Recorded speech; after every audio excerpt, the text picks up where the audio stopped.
আওয়ামী লীগের কারণেই কি বাংলাদেশি ক্রিকেটার মোস্তাফিজুর রহমানকে আইপিএল থেকে বাদ দেওয়া হলো? এর পিছনে শেখ হাসিনার কি কোনো হাত রয়েছে? আসলে মোস্তাফিজুর রহমান ৯,২০,০০,০০০ ভারতীয় রুপির চুক্তির মাধ্যমে কলকাতা নাইট রাইডার্স টিমের সাথে যে যুক্ত হয়েছিল, সেই টাকা কি মোস্তাফিজুর রহমান পাবে? ভারতীয় ক্রিকেট বোর্ড এই বিষয়ে কি ব্যাখ্যা দিলেন? অথবা আইপিএল এর যে টিম কলকাতা নাইট রাইডার্স, তিনি এই মোস্তাফিজুর রহমানকে বাদ দেওয়ার বিষয়ে কি ব্যাখ্যা দিলেন? এই ধরনের নানা প্রশ্ন কিন্তু সোশ্যাল মিডিয়ায় ঘুরে বেড়াচ্ছে। মোস্তাফিজুরকে আইপিএল খেলতে না দেওয়ার বিষয় নিয়ে বাংলাদেশে মোটামুটি তোলপাড় সৃষ্টি হয়েছে। সোশ্যাল মিডিয়ায় ঢুকলেই একই প্রশ্ন, কেন বাদ দেওয়া হয়েছে? আওয়ামী লীগের কারণে বাদ দেওয়া হলো, নাকি এর পিছনের গোপন কোনো রহস্য রয়েছে? তবে ভারতীয় ক্রিকেট বোর্ড এবং কলকাতা নাইট রাইডার্স যে টিম, দুই জায়গা থেকেই কিন্তু ব্যাখ্যা দেওয়া হয়েছে।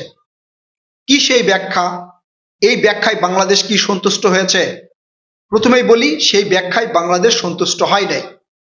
মোস্তাফিজুর রহমান একমাত্র প্লেয়ার যে এইবার ইন্ডিয়ান প্রিমিয়ার লিগে চান্স পেয়েছে এবং ভালো অঙ্কের টাকার বিনিময়ে তার সাথে চুক্তি হয়েছে। এখন মোস্তাফিজুর রহমানকে বাদ দেওয়ার পরে বাংলাদেশ ক্রিকেট বোর্ড জানিয়েছে যে বিশ্বকাপ যে ক্রিকেট খেলা, সেই ক্রিকেট খেলায় ইন্ডিয়ার ম্যাচটিতে বাংলাদেশ খেলবে না। আবার পরবর্তী নিউজ দেখলাম যেই বিশ্বকাপ ক্রিকেট খেলা, বাংলাদেশের যে খেলাটা অনুষ্ঠিত হবে সেটা যেন শ্রীলঙ্কায় করা হয়। এই ধরনের নানা প্রস্তাব চলছে এবং আইসিসির কাছে চিঠিও দেওয়া হয়েছে, ব্যাখ্যাও চাওয়া হয়েছে।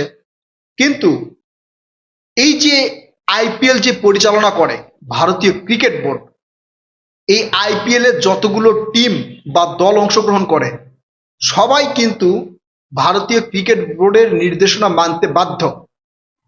কলকাতা নাইট রাইডার্স মোস্তাফিজুরকে বাদ দিয়েছে ভারতীয় ক্রিকেট বোর্ডের নির্দেশে। ভারতীয় ক্রিকেট বোর্ড বলেছে যে বাংলাদেশের ক্রিকেটার মোস্তাফিজুর রহমানকে দিয়ে খেলানো যাবে না। কেন খেলানো যাবে না?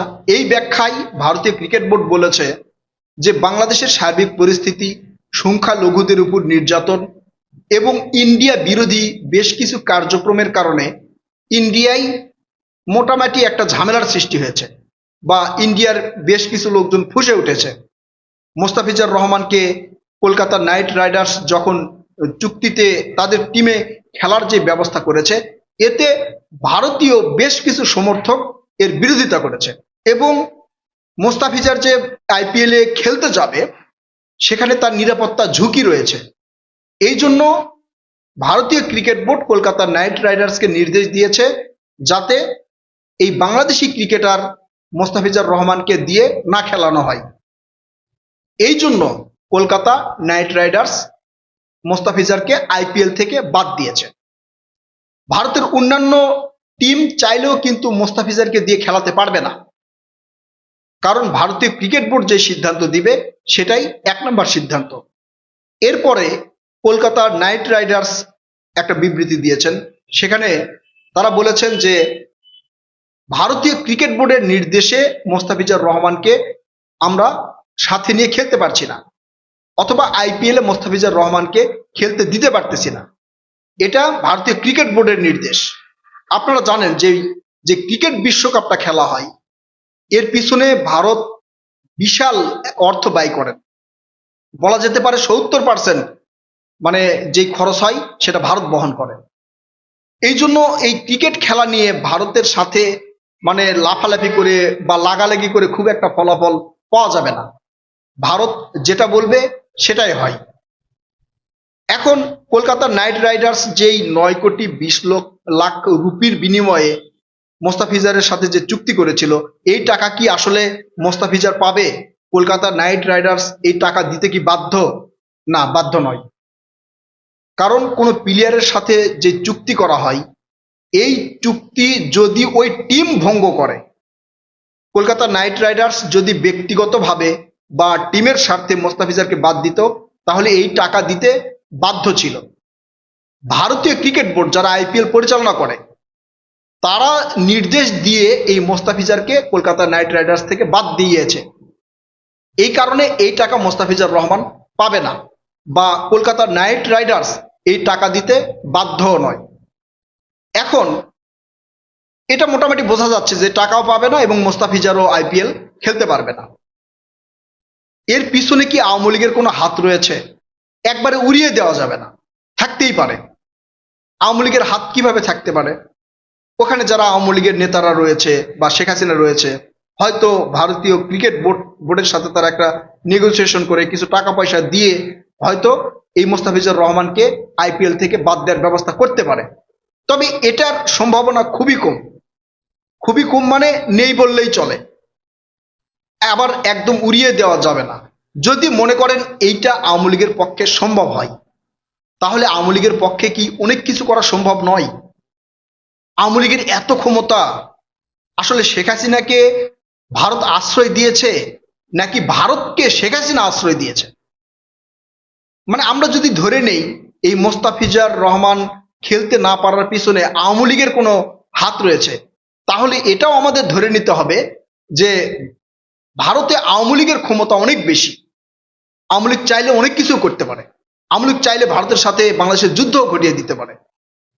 এটা আমি মানে এটার সম্ভাবনার দিকটা বলছি, উল্টা বুঝবেন না। সম্ভাবনার দিক বলছি, যদি মোস্তাফিজের এই ঘটনাটা ঘটাতে মানে পারে আওয়ামী লীগ, তাহলে ভবিষ্যতে অনেক কিছু পারে। তবে এটার সম্ভাবনা খুবই কম। তাই আওয়ামী লীগকে জড়িয়ে যারা কথা বলছেন, এটা আসলে বলা উচিত হবে না।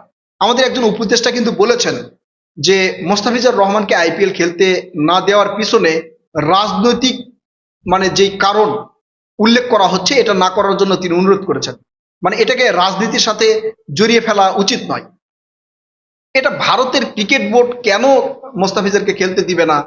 আবার আরেকটা বিষয় যদি লক্ষ্য করেন, এইবারে কিন্তু একমাত্র প্লেয়ার মোস্তাফিজার যে আইপিএল এ চান্স পেয়েছে, অন্যান্য ক্রিকেটার কিন্তু পায়নি। আপনারা জানেন সাকিব আল হাসান বাংলাদেশে নেই বা বাংলাদেশের টিমের হয়ে তিনি খেলতে পারবেন না।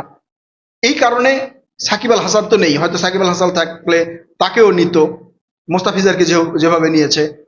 এই মোস্তাফিজার একমাত্র প্লেয়ার, অন্যান্য প্লেয়ারদেরকে কেন নেওয়া হলো না? এর পিছনেও কিছু কারণ থাকতে পারে। হয়তো অন্যান্য টিমকেও নিষেধ করা হয়েছে যে বাংলাদেশি কোনো প্লেয়ার যাতে আইপিএল এ খেলতে না পারে। এখন এটা যদি আগেই নির্দেশনা দিয়ে থাকতো, তাহলে তো মোস্তাফিজারকে নেওয়ার কোনো কথা ছিল না। যাই হোক, এখন এগুলো হচ্ছে ঘোলাটে বিষয়। বাংলাদেশ থেকে মোটামুটি ভালো সিদ্ধান্ত গ্রহণ করা হয়েছে ইন্ডিয়ার বিরুদ্ধে, এবং ডক্টর আসিফ নজরুল স্যার একটা পোস্ট করেছেন। সেই পোস্টের লাস্টে তিনি লিখেছেন, গোলামির দিন শেষ। অর্থাৎ তিনি একটু অন্যভাবে উল্লেখ করার চেষ্টা করেছেন যে আওয়ামী লীগ যখন বাংলাদেশে ছিল তখন তারা ভারতের গোলামি করেছে, এখন আর গোলামি করবে না। একই সাথে আরো অনেকগুলো সিদ্ধান্ত বাংলাদেশে নেওয়ার প্রক্রিয়া চলছে, যে আইপিএল কোনো চ্যানেল দেখাতে পারবে না, কোনো টেলিভিশন বা কোনো পত্রিকা আইপিএল এর খেলা বাংলাদেশে দেখাতে পারবে না। আমার দেশ তো একবারে ডিরেক্ট মানে বলে দিয়েছে যে আমরা আইপিএল এর কোনো নিউজ করব না। মোস্তাফিজুর রহমানকে বাদ দেওয়া হয়েছে, আমরা আইপিএল কোনো নিউজ করব না। আসলে ভারত বাংলাদেশের সাথে কি করতে চাচ্ছে, কেন করতে চাচ্ছে, এই বিষয় নিয়ে অনেকটাই মানে ঘোলাটে পরিবেশ কিন্তু আমরা দেখতে পাচ্ছি। এই কিছুদিন আগেই বেগম খালেদা জিয়ার জানাজার সময় ভারতের পররাষ্ট্রমন্ত্রী এসে তারেক রহমানের সাথে দেখা করলেন, আবার আসিফ নজরুলের সাথেও বৈঠক করলেন। তিনি বাংলাদেশ থেকে গিয়েই এই ধরনের একটা সিদ্ধান্ত ভারত থেকে আসলো যে বাংলাদেশি প্লেয়ার আইপিএল এ খেলতে পারবে না, যেটা খুবই দুঃখজনক। প্রিয় দর্শক, আপনারা কি মনে করছেন? আপনারা আপনাদের মূল্যবান মতামত কমেন্ট করে জানাবেন। কথা হবে নতুন কোনো ভিডিওতে ইনশাল্লাহ। ততক্ষণ পর্যন্ত ভালো থাকবেন। আল্লাহ হাফেজ।